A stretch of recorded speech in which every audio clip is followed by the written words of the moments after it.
നമസ്കാരം. സ്റ്റാർ ന്യൂസിലേക്ക് സ്വാഗതം. ഞാൻ ഹരികൃഷ്ണൻ. നോക്കാം ആദ്യം പ്രധാന വാർത്തകൾ.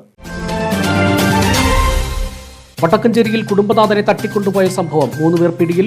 കൊഴിഞ്ഞാമ്പാറ സ്വദേശികളാണ് പിടിയിലായത്. വ്യക്തിവൈരാഗ്യമാണ് സംഭവത്തിന് പിന്നിലെന്ന് പോലീസ്. കോൺഗ്രസിൽ പൊട്ടിത്തെറിയുടെ വക്കിലെത്തിയ ശശി തരൂർ വിഷയത്തിൽ നിന്നും ശ്രദ്ധ തിരിക്കാനാണ് CPIM-നെതിരെ അനാവശ്യമായ വിവാദങ്ങൾ ഉണ്ടാക്കുന്നതെന്ന് CPIM കേന്ദ്ര കമ്മിറ്റി അംഗം AK ബാലൻ.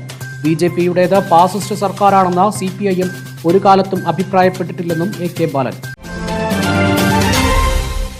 വേനൽ ചൂടിന് കുളിരേകുന്ന തണ്ണിമത്തൻ വിളയിച്ചെടുത്ത കർഷക സുഹൃത്തുക്കൾ. വള്ളിയോട്ടിൽ തരിശായി കിടന്ന 1.5 ഏക്കറോളം സ്ഥലത്ത് കൃഷി ചെയ്ത തണ്ണിമത്തന്റെ വിളവെടുപ്പ് നടന്നു. വാർത്തകൾ വിശദമായി. വടക്കഞ്ചേരിയിൽ കുടുംബനാഥനെ തട്ടിക്കൊണ്ടുപോയ സംഭവത്തിൽ 3 പേർ പോലീസിന്റെ പിടിയിൽ. പിടിയിലായത് കൊഴിഞ്ഞാമ്പാറ സ്വദേശികൾ. വടക്കഞ്ചേരിയിൽ ഗൃഹനാഥനെ കാറിൽ തട്ടിക്കൊണ്ടുപോയി മർദ്ദിച്ച് വഴിയിൽ ഉപേക്ഷിച്ചതുമായി ബന്ധപ്പെട്ട് കൊഴിഞ്ഞാമ്പാറ സ്വദേശികളായ 3 പേരെയാണ് വടക്കഞ്ചേരി പോലീസ് മണിക്കൂറുകൾക്കകം അറസ്റ്റ് ചെയ്തത്. കൊഴിഞ്ഞാമ്പാറ RV പുത്തൂർ റോഡ് താജുദ്ദീൻ 36 വയസ്സ്, ആലമ്പാടി 36 വയസ്സുള്ള മനോജ്, പഴനിയാർപാളയം 33 വയസ്സുള്ള സബീർ എന്നിവരെയാണ് തിങ്കളാഴ്ച രാത്രി പാലക്കാട് വെച്ച് അറസ്റ്റ് ചെയ്തത്. തട്ടിക്കൊണ്ടുപോകാൻ ഉപയോഗിച്ച കാറും കസ്റ്റഡിയിലെടുത്തു. വടക്കഞ്ചേരി ആമകുളത്തെ 58 വയസ്സുള്ള നൌഷാദിനെയാണ് ഞായറാഴ്ച രാത്രി 9 മണിയോടുകൂടി ബലമായി തട്ടിക്കൊണ്ടുപോയത്. തുടർന്ന് ക്രൂരമായി മർദ്ദിച്ചതിനു ശേഷം തമിഴ്നാട് സമീപം നവക്കരയിൽ ഇറക്കിവിടുകയായിരുന്നു. പരിക്കേറ്റ നൌഷാദ് കോയമ്പത്തൂർ സ്വകാര്യ ആശുപത്രിയിൽ ചികിത്സയിലാണ്. നൌഷാദിന്റെ വീടിനടുത്ത് താമസിക്കുന്ന ബഷീറിന്റെ കെട്ടിട നിർമ്മാണവുമായി ബന്ധപ്പെട്ട് നൌഷാദ് പഞ്ചായത്തിൽ പരാതി നൽകിയിരുന്നു. ഇതിനെ തുടർന്ന് നിർമ്മാണം നിർത്തിവെക്കാൻ ഉത്തരവിടുകയും ചെയ്തു. ഇതിലുള്ള വിരോധമാണ് സംഭവത്തിന് പിന്നിൽ. ബഷീറിന്റെ മകളുടെ ഭർത്താവാണ് 1-ാം പ്രതി താജുദ്ദീൻ. ഇയാളും സുഹൃത്തുക്കളും ചേർന്നാണ് തട്ടിക്കൊണ്ടുപോകൽ പ്ലാൻ ചെയ്തതെന്ന് പോലീസ് പറഞ്ഞു. സംഭവത്തിൽ മറ്റാർക്കെങ്കിലും പങ്കുണ്ടോ എന്ന് അന്വേഷിച്ചു വരികയാണ്. CCTV ദൃശ്യങ്ങൾ ഉൾപ്പെടെ പരിശോധിച്ചിൽ നിന്നാണ് പ്രതികളെ തിരിച്ചറിഞ്ഞത്. തട്ടിക്കൊണ്ടുപോകൽ, വധശ്രമം തുടങ്ങിയ വകുപ്പുകൾ ഇവർക്കെതിരെ ചുമത്തിയിട്ടുണ്ട്. ആലത്തൂർ കോടതിയിൽ ഹാജരാക്കിയ പ്രതികളെ റിമാൻഡ് ചെയ്തു. Vadakkanchery CI KP Benny, SI-മാരായ P Babu, K Prasannan, Rinu Mohan, Girish Kumar എന്നിവരുടെ നേതൃത്വത്തിലുള്ള സംഘമാണ് പ്രതികളെ അറസ്റ്റ് ചെയ്തത്. കോൺഗ്രസിൽ പൊട്ടിത്തെറിയുടെ വക്കിലെത്തിയ ശശി തരൂർ വിഷയത്തിൽ നിന്നും ശ്രദ്ധ തിരിക്കാനാണ് CPIM-നെതിരെ അനാവശ്യ വിവാദങ്ങൾ ഉണ്ടാക്കുന്നതെന്ന് CPIM കേന്ദ്ര കമ്മിറ്റി അംഗം AK ബാലൻ. പാലക്കാട് മാധ്യമങ്ങളോട് സംസാരിക്കുകയായിരുന്നു അദ്ദേഹം. ഒരഭിപ്രായം പറയുന്നു, ആ അഭിപ്രായത്തിൽ ഞങ്ങൾക്ക് യോജിക്കാൻ പറ്റാവുന്നതിനെ ഞങ്ങൾ റെക്കഗ്നൈസ് ചെയ്യുന്നു എന്ന് മാത്രം. അത് അവരുടെ ആഭ്യന്തര പ്രശ്നം. പക്ഷേ കേരളത്തിലെ ഇടതുപക്ഷ ജനാധിപത്യ മുന്നണി ഗവൺമെന്റിനെതിരായി ഇതുവരെ പടച്ചുണ്ടാക്കിയിട്ടുള്ള ആരോപണങ്ങളെല്ലാം വളപൊട്ടുന്നത് പോലെ പൊട്ടിച്ചു അദ്ദേഹം. ആ ഭാഗത്തോടാണ് ഞങ്ങൾക്ക് യോജിപ്പുള്ളത്. മുസ്ലിം ലീഗിനറിയാം, മുസ്ലിം ലീഗിനാണെങ്കിൽ ഒരു ദിവസം ഇനി ഭരണമില്ലാതെ ജീവിക്കാൻ പറ്റുന്ന ഒരു പരുവത്തിലല്ല അവരുള്ളത്. അപ്പോൾ ഹൈക്കമാൻഡിനെ സ്വാധീനിക്കാൻ അവരാണിപ്പോൾ പോകുന്നത്. എങ്ങനെയെങ്കിലും കേരളത്തിലെ കോൺഗ്രസിനെ കഷ്ടപ്പെടുത്തണോ എന്ന് പറഞ്ഞിട്ട് കോൺഗ്രസ്സുകാരല്ല പോകുന്നത്. അതെ, ഞാൻ പറഞ്ഞില്ലേ, കൂടോത്തര കോൺഗ്രസ്സാണത്. കൂടോത്തര കോൺഗ്രസ് എന്ന് പറയുമ്പോൾ നിങ്ങൾ ചില്ലറയായിട്ട് കണക്കാക്കരുത്. അത് വിശ്വസിക്കുന്ന ആൾക്കാരെ സംബന്ധിച്ചിടത്തോളം വല്ലാത്ത പ്രശ്നം ഉണ്ടാകും. BJP-യുടേത് ഫാസിസ്റ്റ് സർക്കാരാണെന്ന് CPIM ഒരു കാലത്തും അഭിപ്രായപ്പെട്ടിട്ടില്ലെന്നും AK ബാലൻ പറഞ്ഞു. CPIM നേതൃത്വം നൽകുന്ന ഇടതു സർക്കാരിനെതിരെ കോൺഗ്രസ് ഉയർത്തിയ ആരോപണങ്ങളെല്ലാം ശശി തരൂർ പൊളിച്ചടുക്കിയെന്നും അദ്ദേഹം കൂട്ടിച്ചേർത്തു.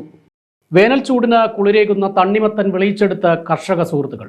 വടക്കഞ്ചേരി പഞ്ചായത്തിലെ വള്ളിയോട് ബസ് സ്റ്റോപ്പിന് സമീപത്തുള്ള 1 ഏക്കർ 35 സെന്റ് തരിശായി കിടന്ന സ്ഥലമാണ് കാർഷിക യോഗ്യമാക്കി തണ്ണിമത്തൻ കൃഷി ഇറക്കിയത്. 2 മാസം മുൻപ് കിരൺ ഇനത്തിൽപ്പെട്ട മെലഡി ഫ്ലേവറാണ് വിത്തിറക്കിയത്. ഇന്ന് പൂർണ്ണ വളർച്ചയെത്തി നല്ല മധുരത്തോടെയുള്ള തണ്ണിമത്തൻ വിളവെടുപ്പിന് ഒരുങ്ങിക്കഴിഞ്ഞു. മാത്തൂർ സ്വദേശി ഷിബു, ആലപ്പുഴ സ്വദേശിയായ അജോഷ് എന്നീ യുവാക്കളാണ് വേനൽക്കാല വിള ഉൽപ്പന്നമായ തണ്ണിമത്തൻ പരീക്ഷണത്തിന് ഒരുങ്ങിയത്. 5 വർഷം മുൻപ് പ്രവാസ ജീവിതം അവസാനിപ്പിച്ച് കാർഷിക മേഖലയോടുള്ള അടങ്ങാത്ത ആവേശമായിരുന്നു ഇവരെ കൃഷിയിലേക്ക് അടുപ്പിച്ചത്. കിഴക്കഞ്ചേരി, നെന്മാറ, വടക്കഞ്ചേരി മേഖലകളിലായി 15 ഏക്കറോളം മറ്റ് വിവിധ ഉൽപ്പന്നങ്ങളും കൃഷി ചെയ്യുന്നുണ്ട്. വള്ളിയോട് നടത്തിയ തണ്ണിമത്തൻ കൃഷി പരീക്ഷണമായിരുന്നു. കൃഷി ആരംഭിച്ച നാൾ മുതൽ മയിലിൻ്റെയും മറ്റും ശല്യം ഏറെ ഉണ്ടായിരുന്നുവെങ്കിലും അതെല്ലാം മറികടന്ന് വിളവെടുത്തതിൻ്റെ ആശ്വാസത്തിലാണ് ഇരുവരും. തുള്ളിനന കൃഷി രീതിയിലൂടെ തണ്ണിമത്തൻ കൃഷിയെ പരിപാലിച്ചും ഇടവേളകളിലെ വളപ്രയോഗത്തിനും അയൽ സംസ്ഥാന തൊഴിലാളികൾ കൂടി ഉണ്ട്. ഇപ്പോൾ കൃഷി ഇറക്കിയ 1 ഏക്കർ 35 സെന്റ് സ്ഥലത്ത് 20 ടണ്ണോളം തണ്ണിമത്തൻ ലഭിക്കുമെന്നാണ് ഇവർ പറയുന്നത്. കിരൺ വിഭാഗത്തിൽപ്പെട്ട തണ്ണിമത്തൻ്റെ വളർച്ചാ കാലയളവ് 2 മാസമാണെങ്കിലും 3 മാസം വരെ വിളവെടുക്കാമെന്നും ഇവർ പറയുന്നു. തണ്ണിമത്തൻ കൃഷി വിളവെടുപ്പിന്റെ ഉദ്ഘാടനം വടക്കഞ്ചേരി ഗ്രാമപഞ്ചായത്ത് പ്രസിഡന്റ് ലിസി സുരേഷ് നിർവഹിച്ചു. കർഷകർ കൂട്ടായ്മയിൽ വിളവെടുത്തിട്ടുള്ള 1.5 ഏക്കർ കൃഷിയിടത്തിലാണ് തണ്ണിമത്തൻ വിളയിച്ചെടുത്തിട്ടുള്ളത്. വളരെ സന്തോഷകരമായിട്ടുള്ളൊരു നിമിഷമാണ്. കാരണം അവരുടെ ഒരു 2 മാസത്തെ വിയർപ്പിൻ്റെ, കാരണം അത്രയും കൃഷിയോടുള്ള സ്നേഹം കൊണ്ടാണ് അവർ ഈ ഒരു പരീക്ഷണത്തിന് മുതിർന്നിട്ടുള്ളത്. നല്ലൊരു വിളവെടുപ്പാണ്. അവരുടെ 2 മാസത്തെ അധ്വാനം പാഴായി പോയിട്ടില്ല. നമ്മുടെ പാലക്കാട് ജില്ലയിൽ ഇത്രയും ചൂടുള്ള ഒരു പ്രദേശത്തും നമുക്ക് ഈ ഒരു കൃഷി വളരെ വിജയകരമായി നടപ്പിലാക്കുമെന്ന് തെളിയിച്ചിരിക്കുകയാണ്. തീർച്ചയായും ഇത് മാതൃകയാക്കിക്കൊണ്ട് തന്നെ നമ്മുടെ വടക്കഞ്ചേരിയിലെ കൃഷിഭവനും പഞ്ചായത്തും ഒക്കെ ചേർന്നുകൊണ്ട് തന്നെ മറ്റുള്ള പ്രദേശങ്ങളിലും മറ്റുള്ള കർഷകർക്കും ഇതൊരു പ്രചോദനമാകുന്ന രീതിയിൽ വരും വർഷങ്ങളിൽ പദ്ധതിയിൽ ഉൾപ്പെടുത്തി അവരെ കർഷകരെ സഹായിക്കുന്ന രീതിയിലുള്ള പദ്ധതികൾ ഏറ്റെടുത്തുകൊണ്ട് മുന്നോട്ട് പോകും. എന്തായാലും ഈ കർഷകർക്ക് ഈ ഒരു പരീക്ഷണാടിസ്ഥാനത്തിൽ ചെയ്യാൻ അവർക്ക് മനസ്സ് വന്നതിൽ ഞങ്ങളുടെ വടക്കഞ്ചേരി ഗ്രാമപഞ്ചായത്തിൻ്റെ പേരിൽ കർഷകർക്ക് എല്ലാവിധ അഭിനന്ദനങ്ങളും അറിയിക്കുന്നു. Standing committee chairperson Reshmi Shaji അധ്യക്ഷയായി. കൃഷി ഓഫീസർ ജ്യോതി, പഞ്ചായത്ത് അംഗങ്ങളായ AT വർഗീസ് കുട്ടി, സുമിത ഷഹീർ, KP ഫൗസിയ, ഉഷാകുമാരി, സേതുമാധവൻ തുടങ്ങിയവർ സംസാരിച്ചു. മണ്ണാർക്കാട് പയ്യനത്ത് കാട്ടുപന്നി ഇടിച്ച ഒരാൾക്ക് പരിക്ക്. പയ്യനടം തുപ്പലിക്കോട് വീട്ടിൽ ഉദയകുമാറിനാണ് പരിക്കേറ്റത്. ഇയാളെ പെരിന്തൽമണ്ണയിലെ സ്വകാര്യ ആശുപത്രിയിൽ പ്രവേശിപ്പിച്ചു. പുലർച്ചെ 3-ന് മീൻ വിൽപ്പന നടത്തുന്നതിന് വേണ്ടി മീനെടുക്കാൻ മണ്ണാർക്കാട് ചന്തയിലേക്ക് വരുന്ന സമയത്താണ് അപകടം സംഭവിച്ചത്. ഉദയകുമാർ സഞ്ചരിച്ച ഇരുചക്രവാഹനത്തിൽ പന്നി ഇടിക്കുകയായിരുന്നു.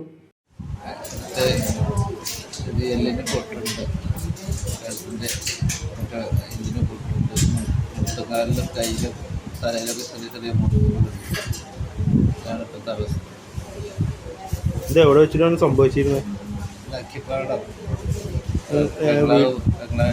അക്കിപ്പാടത്തിന് സെൻട്രായിട്ട്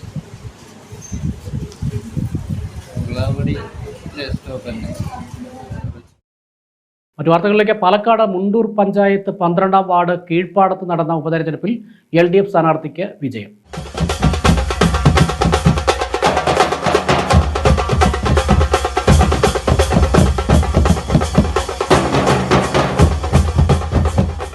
CPIM സ്ഥാനാർത്ഥി PB പ്രശോഭാണ് 346 വോട്ടുകളുടെ ഭൂരിപക്ഷത്തിൽ വിജയിച്ചത്. നിലവിലെ വാർഡ് അംഗമായിരുന്ന PV രാമൻകുട്ടിയുടെ നിര്യാണത്തെ തുടർന്നാണ് ഉപതെരഞ്ഞെടുപ്പ് നടന്നത്.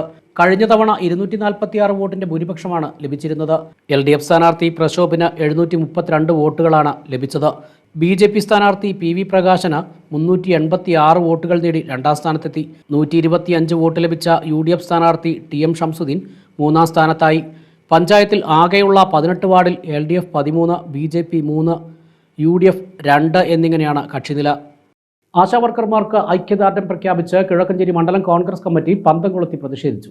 ആശാവർക്കർമാരുള്ള സർക്കാർ അവഗണനയ്ക്കെതിരെയും അവർക്ക് ഐക്യദാർഢ്യം പ്രഖ്യാപിച്ചും കിഴക്കഞ്ചേരി മണ്ഡലം കോൺഗ്രസ് കമ്മിറ്റിയുടെ നേതൃത്വത്തിൽ കുണ്ടുകാട്ടിൽ വെച്ചാണ് പന്തംകൊളുത്തി പ്രകടനവും പൊതുയോഗവും സംഘടിപ്പിച്ചത്. Block Congress vice president VJ Joseph യോഗം ഉദ്ഘാടനം ചെയ്തു. സമരം ചെയ്ത് തളർന്നിരിക്കുന്ന ആശാവർക്കർമാർക്ക് ഐക്യദാർഢ്യം പ്രകടിപ്പിച്ചുകൊണ്ടാണ് ഇന്ത്യൻ നാഷണൽ കോൺഗ്രസിൻ്റെ നേതൃത്വത്തിൽ ഇന്ന് എല്ലാ മണ്ഡലം കമ്മിറ്റികളിലും ഇതുപോലുള്ള പ്രതിഷേധ പ്രകടനം നടത്തുന്നത്. പ്രിയപ്പെട്ടവരെ, നമ്മളൊന്ന് ചിന്തിക്കണം. ഈ ആശാ വർക്കേഴ്സ് എന്ന് പറഞ്ഞാൽ അവരാരാണ്? നമ്മുടെയൊക്കെ കുടുംബങ്ങളിലെ നല്ല വിദ്യാഭ്യാസമുണ്ട്, സർക്കാരിലൊന്നും ജോലി ലഭിച്ചിട്ടില്ല, മറ്റ് ആരോഗ്യപരമായി എല്ലാവിധത്തും കഴിവ് തെളിയിച്ചിട്ടുള്ള പെൺകുട്ടികളെ ഈ ആശാ വർക്കേഴ്സായി ഗവൺമെൻറ് തിരഞ്ഞെടുത്തു. മൻമോഹൻ സിംഗിൻ്റെ കാലത്ത് അംഗനവാടി ടീച്ചേഴ്സിന് പുറമെ ഇങ്ങനെയൊരു സംവിധാനവും കൂടി ആരോഗ്യരംഗത്ത് അദ്ദേഹം ഉണ്ടാക്കി. ആയതിൻ്റെ വെളിച്ചത്തിലാണ് ഈ ആശാ വർക്കേഴ്സ് വന്നത്. മണ്ഡലം പ്രസിഡന്റ് C ചന്ദ്രൻ അധ്യക്ഷനായി. Babu Paul, Biju master, CK Usanar, Sunil M Paul, Manikkan, Arun M Joy എന്നിവർ സംസാരിച്ചു. വന്യമൃഗശല്യത്തിൽ നിന്നും കൃഷിയെയും കർഷകനെയും രക്ഷിക്കണമെന്നാവശ്യപ്പെട്ട് അഖിലേന്ത്യാ കിസാൻ സഭയുടെ നേതൃത്വത്തിൽ കർഷക പ്രതിഷേധ സഭ സംഘടിപ്പിച്ചു. വന്യജീവികളിൽ നിന്നും മണ്ണിനെയും മനുഷ്യനെയും സംരക്ഷിക്കണമെന്നാവശ്യപ്പെട്ടുകൊണ്ട് അഖിലേന്ത്യാ കിസാൻ സഭയുടെ നേതൃത്വത്തിൽ കർഷക പ്രതിഷേധ സഭ വടക്കഞ്ചേരിയിൽ സംഘടിപ്പിച്ചു. അഖിലേന്ത്യാ കിസാൻ സഭ ജില്ലാ പ്രസിഡന്റ് K രാമചന്ദ്രൻ ഉദ്ഘാടനം ചെയ്തു. സത്യത്തിൽ വനവുമായി ബന്ധപ്പെട്ടിട്ടുള്ള എല്ലാ അധികാരങ്ങളും കേന്ദ്ര ഗവൺമെന്റിനാണ്. ഈ നമുക്ക് ചില പരിമിതികളുണ്ട്.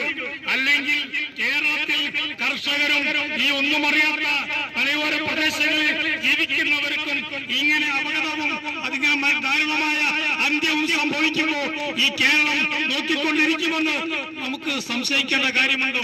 മനുഷ്യന്റെ ജീവൻ പ്രധാനമായ എല്ലാ പ്രശ്നങ്ങൾക്കോട് ഒപ്പവും കേരള ഗവൺമെന്റ് ഉണ്ട്. എല്ലാം ചെയ്യുന്നു എന്ന അർത്ഥത്തിലല്ലെങ്കിൽ പോലും ഇതുപോലെയുള്ള പ്രശ്നങ്ങൾക്ക് പരിഹാരം കാണാൻ ഗവൺമെന്റ് ഒപ്പമുണ്ട്. അവരുടെ കണ്ണീർ തുടയ്ക്കാനും ഈ ഗവൺമെന്റ് ഒപ്പമുണ്ട്. എന്നാൽ പരിമിതമായ അധികാരം വെച്ചുകൊണ്ട് ഇതൊന്നും ചെയ്യാൻ കഴിയില്ലല്ലോ. KN മോഹനൻ അധ്യക്ഷനായി. മണ്ഡലം സെക്രട്ടറി വാസുദേവൻ തെന്നിലാപുരം, സംസ്ഥാന കമ്മിറ്റി അംഗം Ashokan, Hariprakash, Shivaprasad, S Aleema, Salim Prasad, Ali Kunnankad, Suresh Kumar, Sasi Poongode, Jackson Louis എന്നിവർ സംസാരിച്ചു. വടക്കഞ്ചേരി ശ്രീ കൊടിക്കാട്ടുകാവ് ഭഗവതി സഹായം വേല മഹോത്സവത്തിന്റെ ഭാഗമായി അഖണ്ഡനാമയജ്ഞം സംഘടിപ്പിച്ചു. ഏപ്രിൽ 2 നടക്കുന്ന കാർത്തിക തിരുനാൾ ആറാട്ടുവേലയുടെ ഭാഗമായാണ് കൊടിക്കാട്ടുകാവ് ക്ഷേത്രാങ്കണത്തിൽ അഖണ്ഡനാമ ജപയജ്ഞം നടത്തിയത്. വേലയാഘോഷ ചടങ്ങുകളുടെ ഭാഗമായി ക്ഷേത്രാങ്കണത്തിൽ നിന്നും വെളിച്ചപ്പാടുകൾ കൊടുങ്ങല്ലൂർ ദർശനവും നടത്തി. വിശേഷാൽ ചടങ്ങുകളും ഉണ്ടായിരുന്നു.